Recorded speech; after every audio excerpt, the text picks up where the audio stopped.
Hilirisasi gambir di Sumatera Barat. Yang pertama itu adalah pembukaan pasar langsung ya. Jadi untuk membuka pasar langsung ini maka pihak BUMN khususnya di sini PTP akan bekerja sama dengan eksportir lokal untuk memiliki pengalaman bagaimana supply chain gambir yang ada saat ini. Namun di sana bahan baku yang nantinya akan diekspor itu tidak berasal dari pedagang. Jadi di sini akan ada optimalisasi Koperasi Desa Merah Putih.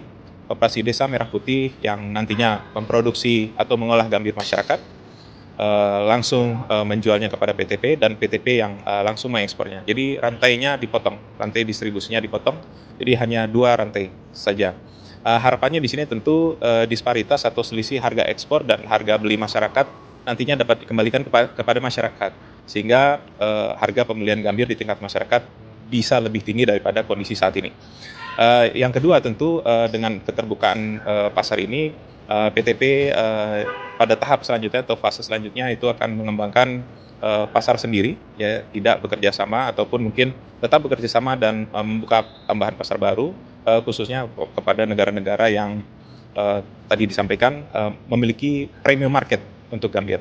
Strategi yang kedua itu adalah pengembangan industri oleh PTP sendiri.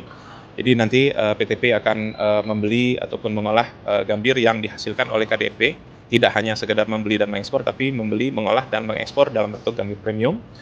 Dan untuk bahan baku supaya tidak terjadi kekurangan sesuai dengan arahan dari Pak Menteri tadi, selain diperkuat KDMP ya, Koperasi Desa Merah Putih, itu juga dilakukan intensifikasi lahan terhadap tanaman gambir yang ada saat ini.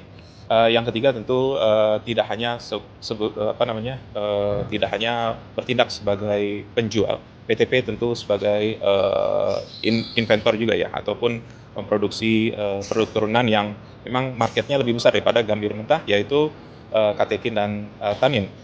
Program ekstensifikasi juga dicadangkan dalam strategi ini, meliputi lahan-lahan yang katakanlah saat ini masih potensial untuk ditambah atau diperluas untuk penanaman gambir.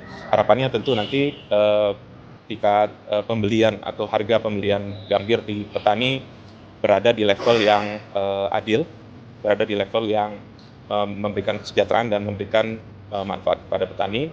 Rantai pasok gambir yang saat ini cukup panjang itu bisa diringkas atau diefisiensikan, sehingga keuntungan dari setiap atau selisih harga dari setiap rantai pasok yang nantinya selalu dibebankan petani itu bisa dikurangi, dan beban biaya penjualan yang selama ini selalu dibebankan petani itu bisa dihilangkan. PTPN menjadi motor penggerak. Jadi kita libatkan BUMN, kolaborasi antara BUMN dan swasta, juga masyarakat. Yang jelas kesimpulan kita tadi, kita akan groundbreaking 35. Itu kapan, Pak? Ya, doakan secepatnya, makin cepat makin bagus.